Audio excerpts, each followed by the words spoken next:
we already have studied about the periodic table, and in the periodic table we studied about metals and non-metals. So where are metals present in periodic table? On which side of periodic table?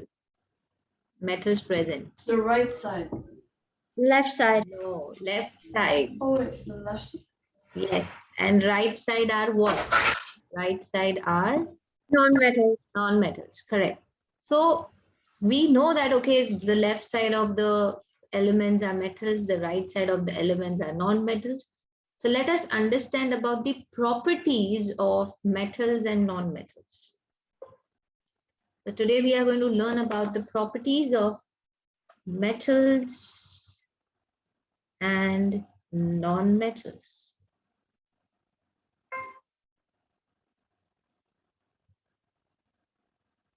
Now there are two types of properties. One is called as the physical property and one is called as the chemical property. So we are first going to target metals. Okay, we are going to target metals. And in metals, we are going to learn first the physical properties of metals. So everybody will pay attention and then I'm going to give you time to copy. So physical properties of metals. Okay. Now, can anybody give me example of metals which you can see in day-to-day life at your home? Steel. Steel is not a metal, it's an alloy. It's a mixture of metals and non-metals. Iron. Yes, iron, very good.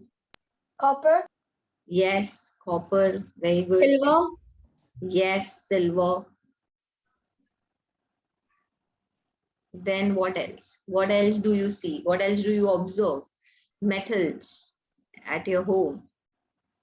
Gold. I don't know about my home, but Yeah, it's in the gold. phone. So yeah, so basically, the mom, dad, like basically we do wear jewelries of gold. So yes, gold is observed. What else? Copper, silver, gold, then Nickel. nickel. Where do you find nickel? In coin. In Coins. coins. So coins are also basically alloys. They are not pure metals. When you mix some metals together, so they are called as now alloys. You know the medals in Olympics. First is gold. So yes, that's a metal. Second is silver. That's a metal. But third one, which is bronze. So bronze is not an individual metal, but it's a mixture of copper and tin. So it's an alloy. So bronze itself is not a metal, but it's an alloy of copper and zinc. So metals, yes, they do combine together and they form alloys. Why there is a need to form alloy? Because that will increase the strength. For example, if we talk about the gold. Now, if you go to a gold shop or a gold jewelry shop, and over there, if you take, let's say, 24 karat gold, a gold coin, which is 24 karat, which means it is 100% pure gold. But if you are going to buy jewelry, okay, if you are going to buy any jewelry, the jewelry will not be of 24 karat. It will start from 22 karat. The reason is because 24 karat gold is very, very soft. You cannot convert that into jewelry. It is not that much strength. I mean, it will break easily. If you make a gold chain out of 24 karat, or maybe earrings, or maybe bangle, bracelet, that will be very soft. So what they do, they add some other metal. It can be silver, it can be platinum, it can be palladium, depends. So that will give you 22 karat gold. Okay. So to increase the physical strength, there is alloying, there is mixing of metals, which is done. So now let us talk about these physical property. Now, why I asked you about the physical properties, because generally, if you talk about iron, gold, silver, copper, aluminium, nickel, lithium, all these, generally metals are solid in state at room temperature except for one metal, which is liquid in state. Which is that metal? The metal which is in liquid state at room temperature. Is it Mercury. Yes, very good. So the only metal which exists in liquid state is mercury. So the first point, physical property, and over here, if there is any exception, we are going to write over here. And the property, so the property number one, generally metals they are solid at room temperature. They are solid at room temperature. What is exception? Exception is mercury. What is symbol for mercury? Symbol. Ng. Ng. Hg. Mg is magnesium. So mercury is liquid at room temperature. Second point, gold, silver, then even nickel, lithium, all these, they can sustain a very, like they are hard. They are not soft. So they are hard. They are generally hard. But we do have metals which can be cut with a knife. They are soft. They are as soft as butter. Like how you can cut butter with a knife. So they are as soft as butter. Do you know which metals are those which can be cut with a knife? Is it lead? No, it's not lead. It is sodium, potassium, which can be cut with a knife. So they are generally hard, but we have an exception. Okay, so we have an exception as sodium, potassium, which are soft and can be cut with knife. So they are as soft as butter. They will not melt though, but yes, it is like if you get a piece of sodium, you can easily cut with the help of knife. Third property. Third physical property is that they are lustrous. Lustrous means they are shiny. They can shine. Metals can shine. Fourth property. Fourth property is they are sonorous. Sonorous means they make a ringing sound,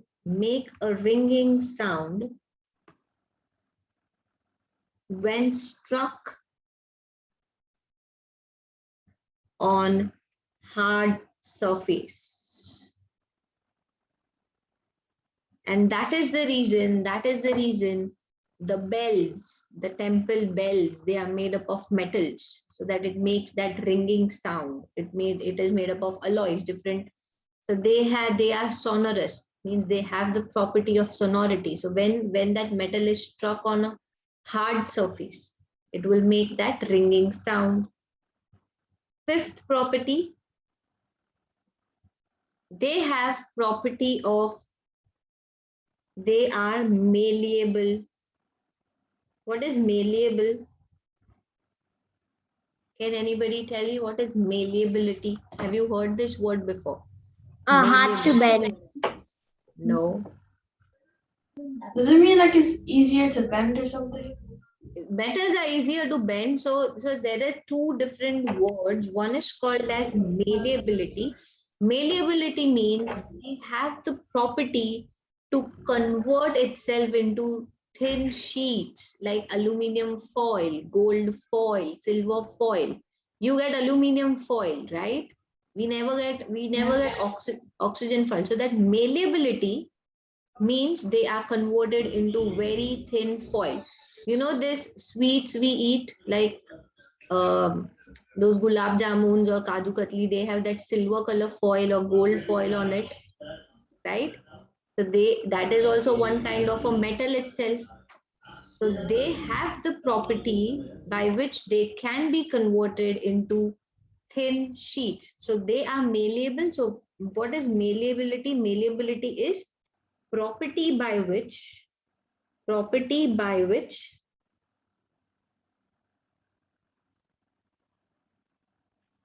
metals can be converted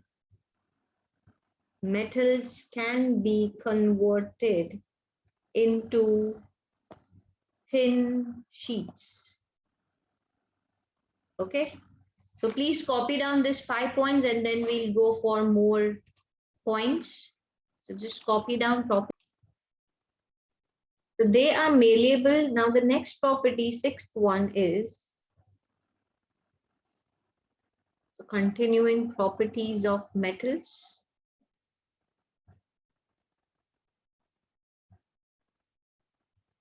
Sixth one, they are ductile. What do we mean by ductile? They are ductile means property by which metals can be drawn into thin wires. So ductility and malleability. So how will you remember this ductile? Ductile, just remember this first word as a duct. Now, and duct is like a pipe. So the metals are being drawn like a pipe or like wires.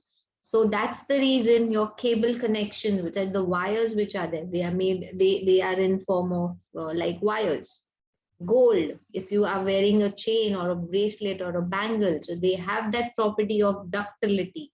So they show the property of ductility. That's my sixth point. Seventh point, they are good conductors of heat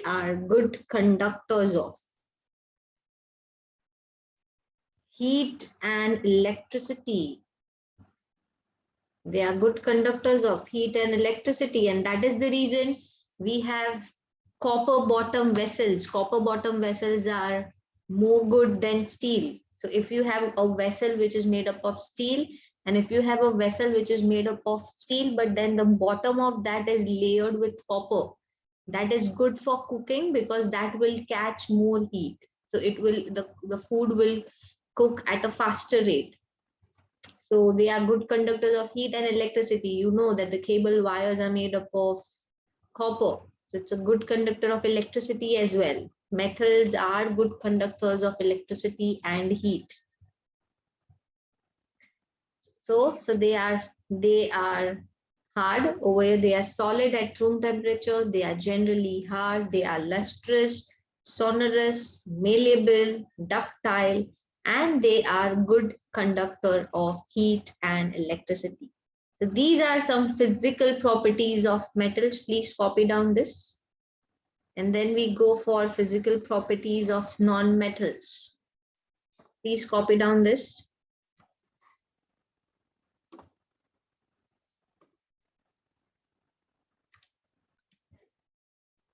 Let us now understand the physical properties of non-metals. The physical properties of non-metals.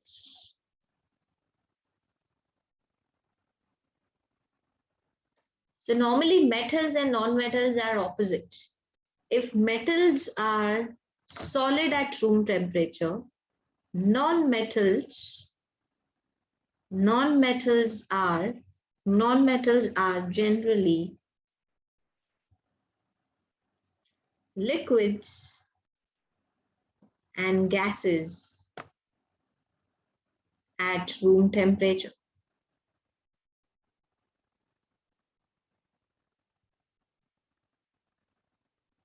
Can anybody tell me which example of some non-metals which are gas?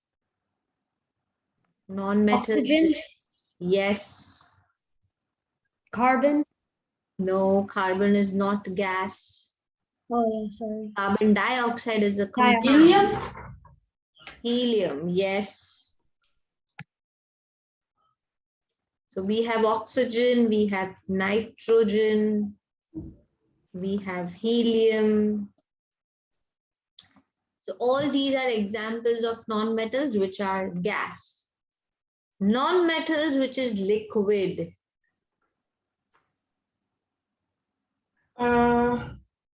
There's only one non-metal which is liquid state.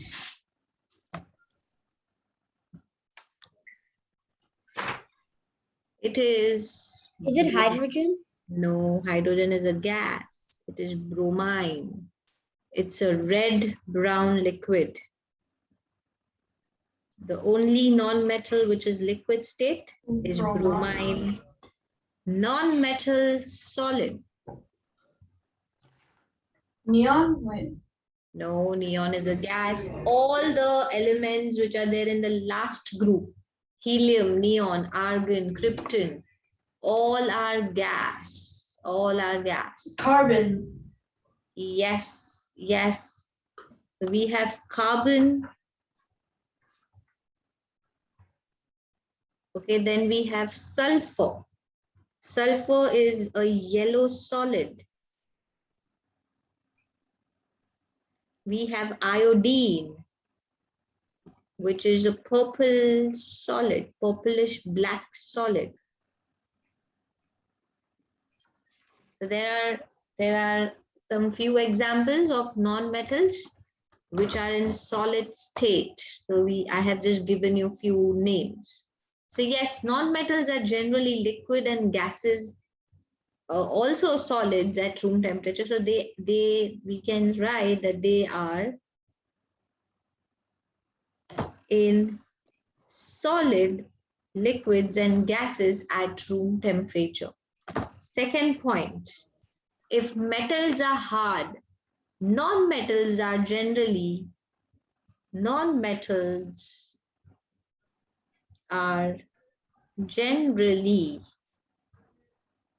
they are brittle. Brittle means they are fragile, like how glass, if you throw a glass, the glass will break into small pieces. Same way, non-metals like sulfur, carbon, iodine, they are brittle. So solid non-metals are generally brittle, they are fragile. Third point, they are non-sonorous. Non-sonorous means they don't have the property of sonority. They do not make a ringing sound when strike onto a hard surface. Next one, fourth one. They are non-malleable. Okay, that's the fourth point. And fifth point, they are non-ductile, or they do not show the property of ductility, do not show property of ductility. Okay, so just copy these 5 questions, 5 points, and then we'll go further. Please copy this.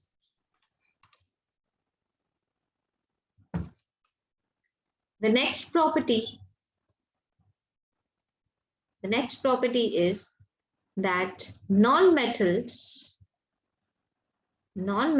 are generally dull. They are non-lustrous. Non-lustrous, that is, they do not have shine. But we do have an example of non-metal which are shiny. So can you give me the name of shiny non-metals? Exception? Neon? No.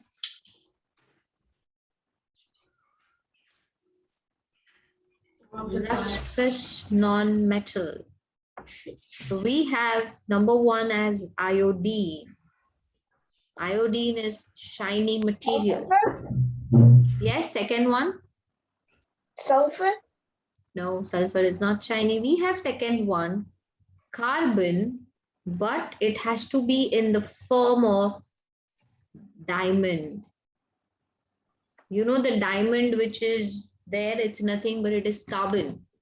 It all depends on how that arrangement of carbon atom is there. You know, carbon and coal is, diamond and coal and graphite is all made up of carbon only. But depending on the arrangement, one becomes coal, one becomes diamond. So it depends on temperature, pressure, the conditions. So carbon, which is in the form of diamond, is a lustrous non-metal, non-metal. Let's go to the seventh one. Now non-metals are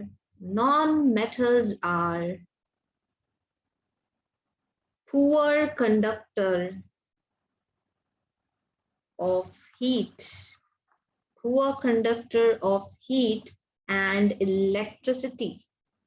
They do not conduct electricity, but we do have an exception. A non-metal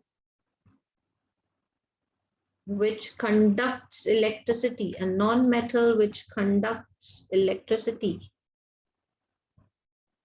And that example is graphite, which is also once again a form of carbon.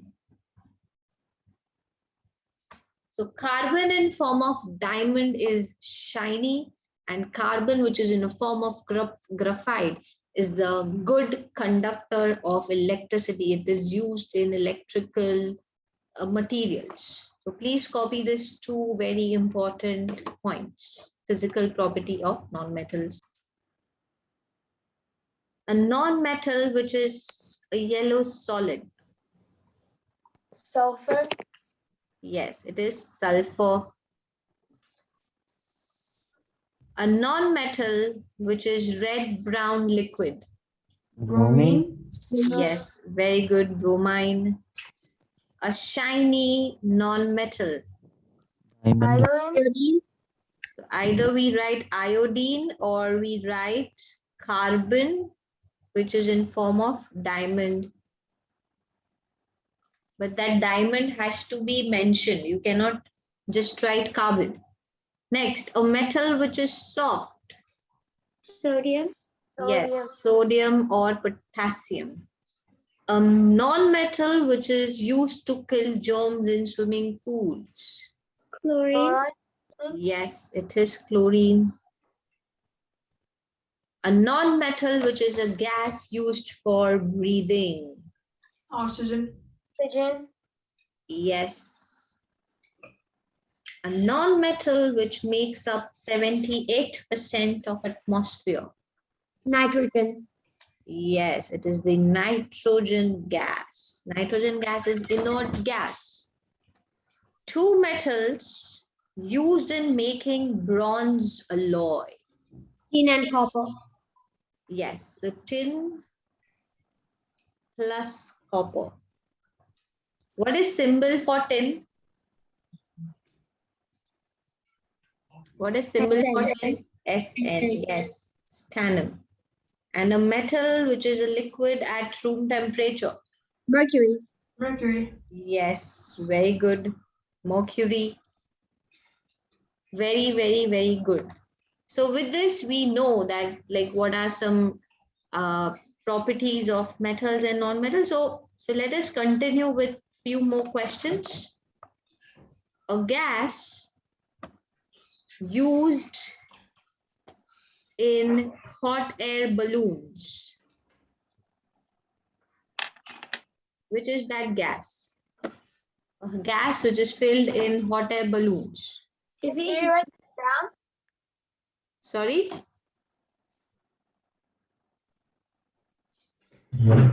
Yes, the answer is helium. Do we write this down, Miss? Yes, yes, yes. So it's helium gas, which is filled in hot air balloons because helium is light, even helium balloons you get. So because it is the lightest, its mass is light. Earlier, it was hydrogen which was filled because hydrogen is lighter than helium, but hydrogen is also an explosive gas. So that's why. Okay, one more question. One more question. A metal which is generally used to make aircrafts. Do you know metals which is generally used to make aircrafts? No. Is it aluminum? Yes, the answer is aluminium. Reason because aluminium has a low density. It is a low density metal. Okay. So please copy these two questions, and with this we have finished the physical properties of metals and non-metals. And when we meet next on Wednesday, we will be doing the chemical properties of metals and non-metals. That is, we will be doing the word equations of metals and non-metals. Okay. And with this, we'll end the session. So thank you very much and see you on Wednesday. Please copy this. Till then, bye-bye. Take care.